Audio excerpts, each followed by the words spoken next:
Assalamualaikum warahmatullahi wabarakatuh.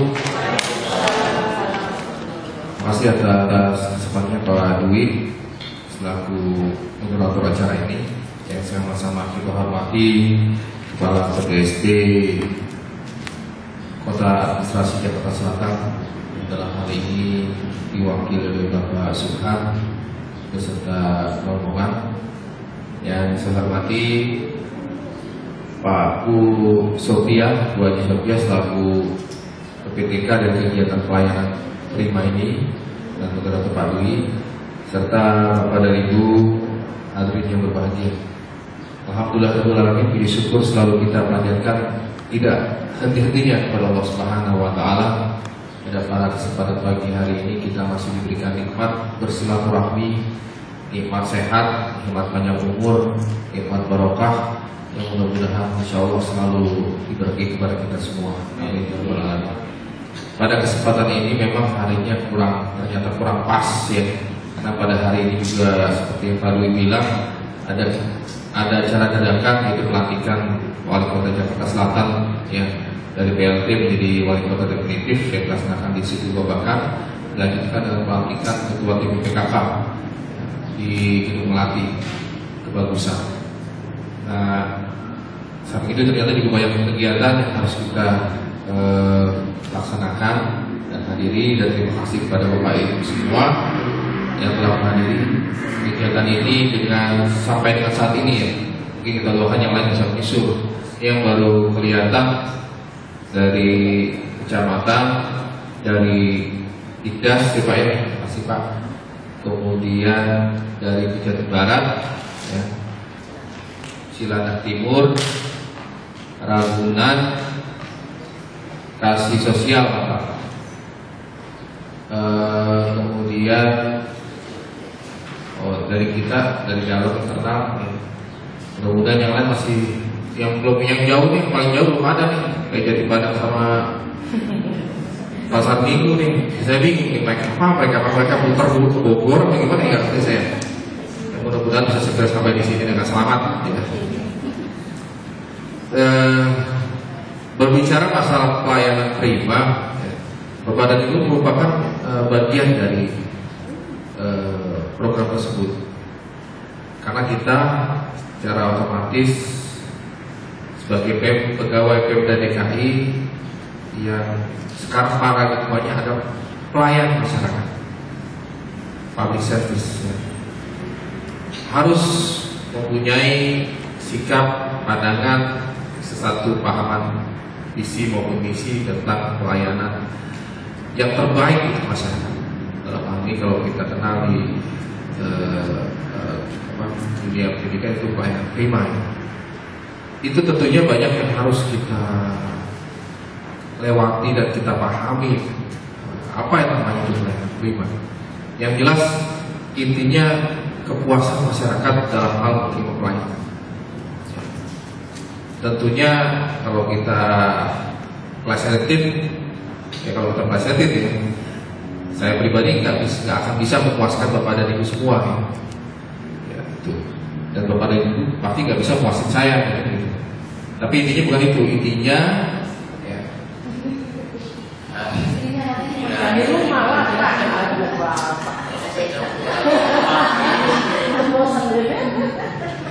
ya, tapi intinya kita selaku pegawai Pemda harus memberikan pelayanan terbaik. Apapun, sekecil apapun pelayanan itu, walau hanya sekedar minta informasi, hanya sekedar mau minta arah petunjuk, itu juga pelayanan.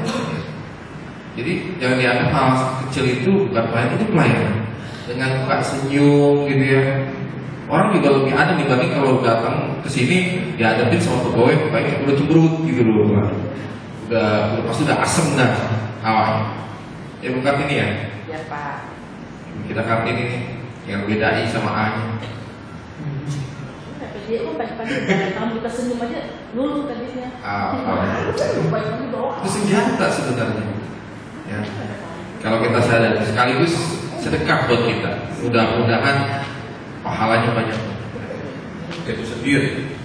Yang pertama itu adalah Kementerian Dalam Negeri, kemudian ada BUMN, Menpan selaku pelayan jadi satu pelayanan publik, kemudian ada Kementerian Perindustrian dan Perdagangan. Jadi ada 3 kementerian, sehingga mungkin ini dasarnya cukup banyak. Jadi mulai dari Undang-Undang Nomor 25 Tahun 2009 dan seterusnya lanjut. Instruksi Gubernur Provinsi DKI Jakarta tentang pelaksanaan penyelenggaraan pelayanan terpadu satu pintu pada kota administrasi. Kemudian ditindaklanjuti oleh SK Gubernur Nomor 1102. Kemudian Surat Keputusan Wali Kota Administrasi Jakarta Selatan Nomor 90 Tahun 2011. Jadi ini yang SK Wali Kotanya, sehingga PTSP itu dibentuk pada tanggal 23 Februari 2011.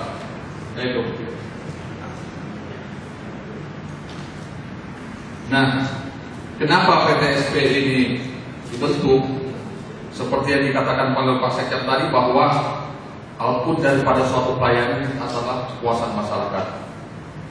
Nah, di sini dapat dilihat bahwa mungkin dianggap bahwa pelayanan publik yang ada, khususnya kita birokrasi, ini masih kurang dalam artian kejelasan waktu, kejelasan tempat, waktu, harga, dan lain-lainnya. Nah, dengan dibentuknya PTSP ini diharapkan bahwa akan menghasilkan suatu pelayanan publik, yaitu pelayanan prima.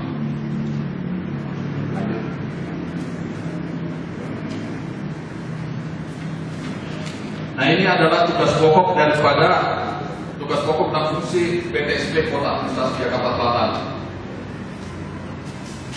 Di sini dapat dilihat bahwa tugas pokok adalah melaksanakan koordinasi dan menyelenggarakan pelayanan administrasi di bidang perizinan dan non-perizinan secara terpadu dengan prinsip koordinasi, integrasi, sinkronisasi, sertifikasi, keamanan, dan kepastian. Jadi Bapak-Bapak Ibu, bahwa fungsinya ini masih koordinasi. Mungkin sudah ada yang pernah studi banding ke kabupaten atau kota lain yang memiliki PTSP. Jadi di sana itu sudah memiliki full power, full kewenangan. Karena mulai memasukkan berkas sampai penandatanganan perizinan maupun non-perizinan itu sudah ada pada tingkat PTSP. Jadi oleh bupati dan wali kota kewenangan itu diberikan secara full. Tapi untuk kita di Jakarta Selatan, kita masih merupakan pelaksana koordinasi. Kenapa? Ya mungkin ada pertimbangan-pertimbangan khusus sehingga yang diberikan itu baru koordinasi. Yang pertama adalah memang kita agak berbeda dengan kabupaten kota lain. Kalau kabupaten dan kota yang otonom itu kewenangannya pada bupati dan wali kota, sehingga mereka bisa memberikan kewenangan, mendelegasikan kewenangan secara langsung kepada kepala SKPD. Sementara kalau di Jakarta, karena kita daerah khusus ibu kota, ada peraturan tersendiri, sehingga tingkat kota itu bukan hanya kota administrasi. Kewenangan itu tetap ada pada gubernur, kepala daerah provinsi DKI Jakarta. Nama Rizal dari Kecamatan Pasar Ibu. Saya mau nanya Pak, kalau saya sebagai pemohon nih Pak, mau mengajukan tidak sesuai peruntukan. Jadi seharusnya peruntukannya itu untuk usaha, perumahan itu dipakai untuk usaha. Jadi ini mungkin jadi perhatian kita bersama. Kemudian foto penanggung jawab perusahaan atau direkturnya Pak, itu 3x4 2 lembar. Itu berwarna apa aja, apa merah atau biru bisa. Kemudian fotokopi NPWP. Nah, ini fotokopi NPWP pribadi dan perusahaan. Nama dan aku kawan.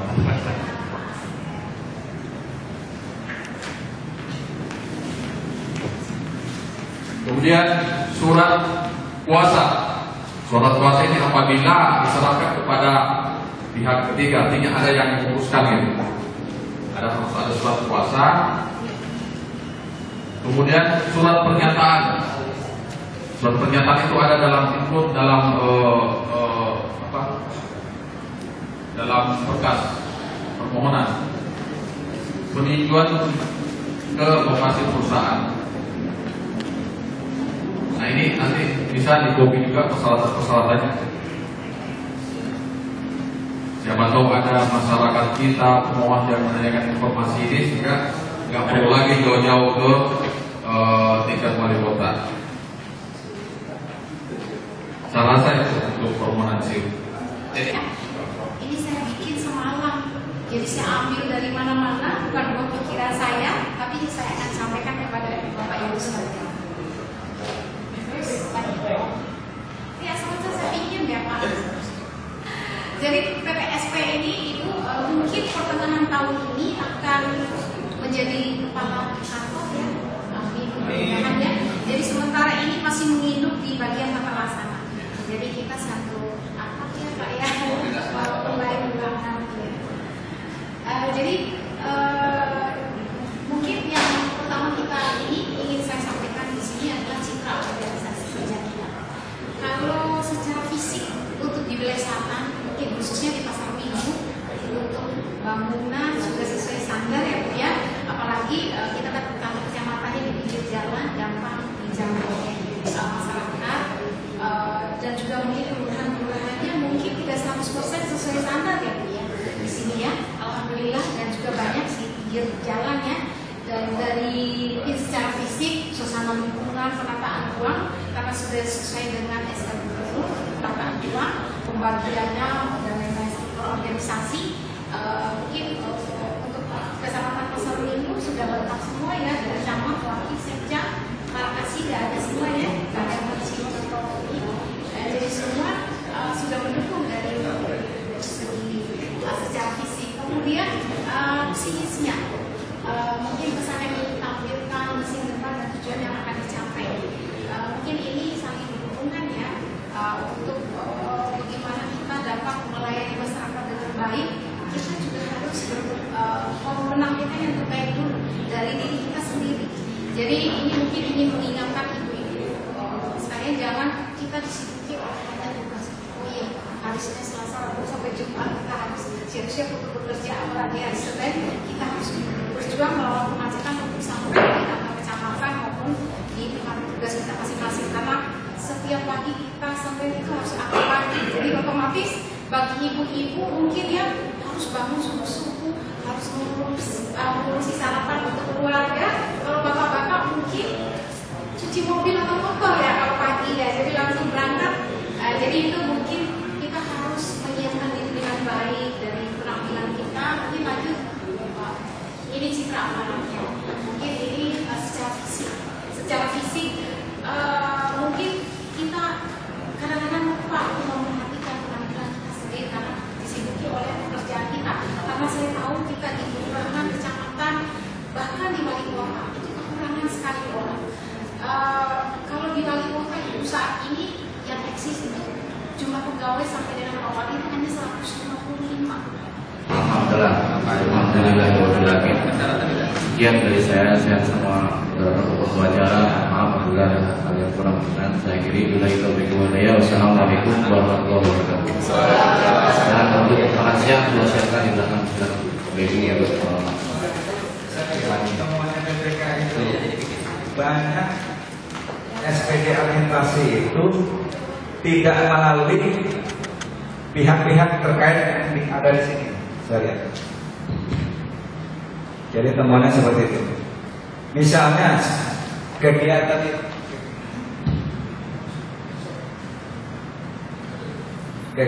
itu kan sebenarnya dilakukan oleh PPTK. Kita lihat pihak-pihak terkait yang ada dalam suatu kegiatan apa aja. Di sini adalah adanya PPTK, ada bendahara pengeluaran, ada PPK SKPD, ada PA atau KPA. Nah, untuk di kecamatan siapa sih PPK-nya? PPK-nya saya ada saja. Ya. Nah, PPK SKPD di kecamatan. Sekjam. Sekjam. Kalau di kelurahan saya tanya. Nah, berarti untuk berjalannya suatu kegiatan ini paling enggak ini harus terlibat. Harus terlibat, PPTK terlibat, bendahara terlibat, PPK SKPD terlibat, DA atau KPA harus terlibat. Nah, biar kemarin itu temuannya, kok ada beberapa dokumentasi pertanggungjawaban itu tidak ada paraf, tidak ada tanda tangan yang dilakukan oleh pihak-pihak yang terkait ini, kan aneh gitu loh. Kok kegiatan itu jalan, kegiatan itu bisa cair, kegiatan itu bisa dipertanggungjawabkan, tapi ada beberapa pejabat di sini yang tidak ikut SPJ aktivasinya. Itu kan sangat mengherankan gitu. Sehingga temuannya apa? SPJ itu menjadi tidak sempurna. Nah, berarti ke depan itu kalau kita sudah membuat kegiatan, siapakah yang melakukan kegiatan adalah BPTK.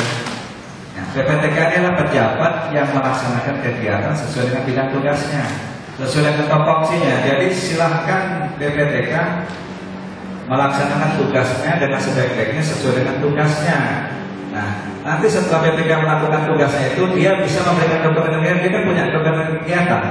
Nah, dokumen-dokumen kegiatan ini yang membuat adalah BPTK, bukan oleh bendahara gitu loh. Kemarin itu permasalahan gitu. Kalau bendahara melakukan pekerjaan BPTK, bendahara melakukan pekerjaan BPTK, kan aneh gitu loh. Karena nggak ada fungsi saling memverifikasi, saling mengingatkan atau saling meneliti masing-masing dokumen. Kalau semua dibuat oleh bendahara, ya nggak bisa. Berarti proses alur cerita dari SPJ administrasi tadi tidak terjalan, sehingga menjadi banyak temuan, sehingga menjadi banyak kejanggalan, gitu. Karena di situ kelengkapan dokumennya itu tidak lengkap kalau hanya dibuat oleh bendahara pengeluaran. Nah, jadi ke depan paling nggak besok kegiatan itu benar-benar dilaksanakan oleh PPTK. Biarlah PPTK yang melengkapi, yang memberikan dokumen-dokumen kegiatan itu munculnya dari PPTK. Apa sih dokumen-dokumen itu? Misalnya daftar absen itu yang tanggung jawab adalah PPTK. Ya. Misalnya pembagian kegiatan-kegiatan yang membuat adalah PPTK. Semua tugas-tugas yang membuat PPTK karena PPTK yang mengelola kegiatan. Nah, apa tugas bendaharanya? Baru dia membuat SPJ berdasarkan dokumen-dokumen kegiatan yang dibuat oleh PPTK. Gitu. Alurnya seperti itu. Jangan bendahara semua yang melakukan kegiatan-kegiatan atau dokumen-dokumen yang dibuat oleh PPTK. Jadi dia hanya membuat SPJ. Kalau lebih jelasnya, tugas pokok bendahara ada dia menerima, membukukan, mengeluarkan, lalu membuat SPJ administrasi, SPJ fungsional dan lain-lain. Itu tugas bendahara.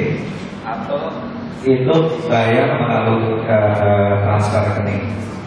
Kalau di Pergub 129 tidak ada penjelasannya seperti itu, tapi dari lampiran dokumennya kita bisa lihat untuk jenis pekerjaan yang pakai kontrak, ya. Apalagi dikuatkan dengan Perpres, Rp1 yang Rp1 itu melalui pejabat pengadaan gitu ya, Pak. Jadi ya. Nah, tapi begini, kalau itu dibayar melalui UP, ya, uang pertanggungjawaban itu UP itu dibayar langsung oleh bendahara kepada rekan itu, kira-kira jenisnya seperti apa? Nah, kita bahas dulu kira-kira para pihak dalam perikatan itu apa ya? Perikatan dalam hal ini kita analogikan ini adalah kontrak ya. Perikatan antara dua belah pihak. Biasanya di kontrak itu yang tanda tangan adalah dua, antara pihak pertama dan pihak kedua. Nah, kalau gitu kok pihak ketiganya mana gitu? Pihak keduanya siapa? Pihak pertama siapa? Biasanya di kontrak itu cuma dua belah pihak. Dalam hal ini pengguna barang atau pengguna jasa dengan pihak ketiga atau pihak kedua di situ ya. Pihak kedua adalah rekanan kalau di kontrak. Jadi pihak pertamanya adalah pengguna barang dalam hal KPA atau KPD. Nah, pihak keduanya adalah rekanan sebagai penyedia.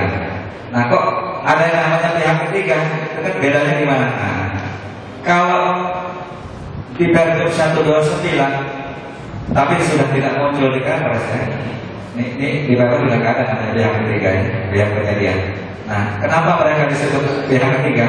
Berarti ada pihak kedua dong. Nah, siapa nih pihak keduanya kan? Gitu. Nah, siapa pihak pertamanya? Kalau rekanan tadi disebut pihak ketiga. Yang pasti pihak ketiga itu adalah rekanan. Pihak ketiga adalah rekanan. Nah, siapa pihak pertamanya? Pihak pertamanya ada KPK atau KPD atau kepala SKPD. Nah, siapa pihak keduanya? Pihak keduanya adalah pejabat atau panitia. Nah, siapa pihak keduanya? Pihak keduanya adalah pejabat pengadaan atau panitia pengadaan atau namanya ULP. Nah, ini disebut pihak kedua.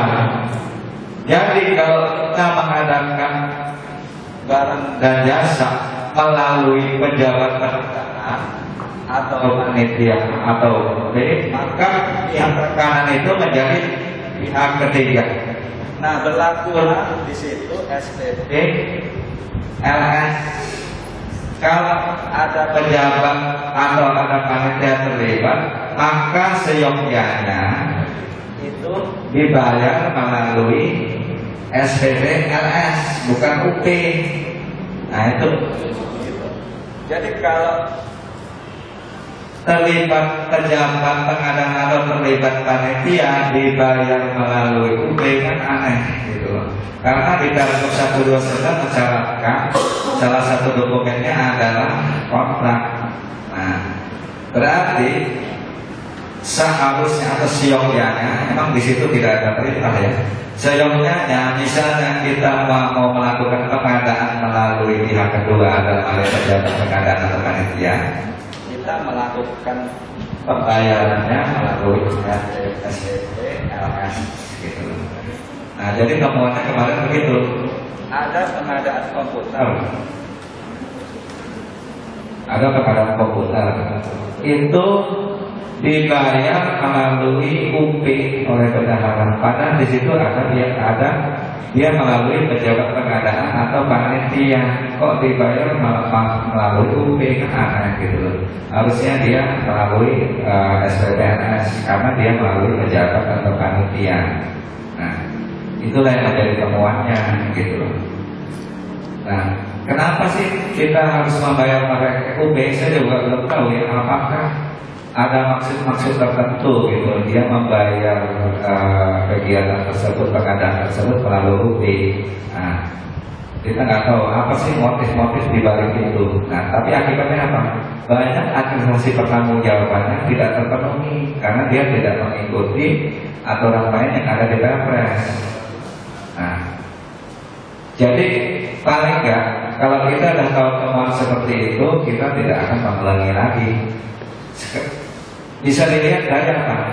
PPTK-nya tidak terlibat. Bisa dilihat dari dia tidak pernah membuat RAB-nya.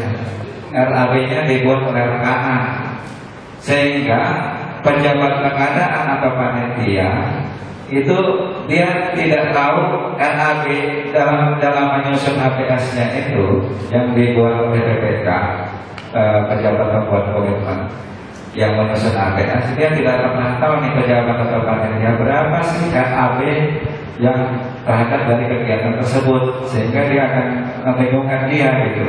Nah, itu tidak dilalui oleh PPTK karena PPTK-nya mungkin saya nggak tahu kok bisa pengadaan tanpa RAB yang dibuat oleh PPTK.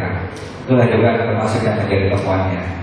Nah, setelah kita tahu seperti itu, makanya kalau kita mengadakan pengadaan barang dan jasa melalui pejabat pengadaan atau panitia atau WLP, seyogyanya kita melakukan pembayarannya melalui SPP, LS.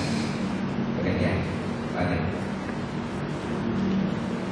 Nah, pengadaan barang dan jasa tadi bisa juga dilakukan tanpa, kan ibu tadi bilang ini, oh Pak, saya lakukannya melalui pembayarannya melalui SPPUP, bisa terjadi. Ya, jadi pengadaan barang dan jasa itu bisa melalui penyedia dalam hal ini, melalui pejabat pengadaan atau melalui panitia atau RT, bisa melalui swakelola. Swakelola melalui penunjukan langsung bisa, swakelola murni bisa. Nah, misalnya kita mengadakan tim X harga 9.000 perak, ya, apakah kita harus melalui pejabat pengadaan? Tidak. Nah, kita melalui swakelola murni, posisinya seperti itu. Kita tidak perlu kontrak karena dikatakan mensyaratkan kontrak nilainya sampai sekian. Tapi memang wajib melalui pejabat pengadaan. Tapi untuk pengadaan TX yang 9.000 perak, kita tidak melalui mekanisme itu, kita melalui mekanisme swakelola murni. Bisa kita lakukan pembayaran langsung oleh bendahara. Nah, misalnya kita mengadakan pembelian komputer 50 juta, ya. Apakah kita melalui swakelola murni? Sejauhnya tidak. Perikatan 50 juta itu paling nggak harus berbadan hukum. Kalau dia berbadan hukum, itu kan lebih safe ke kita. Berarti bisa dibuatkan RAB-nya, bisa HPS, supaya pejabat pengadaan bisa melakukan survei pasar, sehingga bisa mendapatkan harga yang kompetitif, tidak harga yang ditentukan oleh para bendahara. Nah, itu setelah kemungkinan besar motif-motif yang dilakukan oleh SKPD yang melakukan pengadaan dengan pembayarannya melalui UB, kemungkinan seperti itu. Mudah-mudahan ya, mudah-mudahan itu salah pikirannya. Nah, kemungkinan seperti itu. Jadi dia melakukan pembayaran melalui UB, dianggap pekerjaan itu bisa dilakukan melalui swakelola murni. Padahal untuk pengadaan komputer yang 50 juta pun paling nggak kita harus melewati kontrak, sehingga kita berikan dengan pihak-pihak yang berbadan hukum dan bisa dilakukan arbitrasi pengadaan barang dan jasa seperti dalam Perpres 70. Thank you, makanya terima kasih. Nah, kira-kira saya ada waktu berapa menit sih? Sudah. Oh, oke. Kita kembali ke Pak.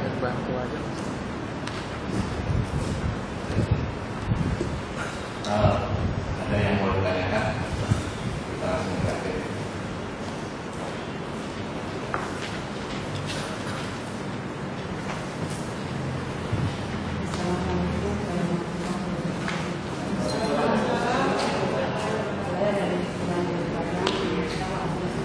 Menanyakan masalah pengadaan barang. Untuk dikurangi daripada untuk di bawah 50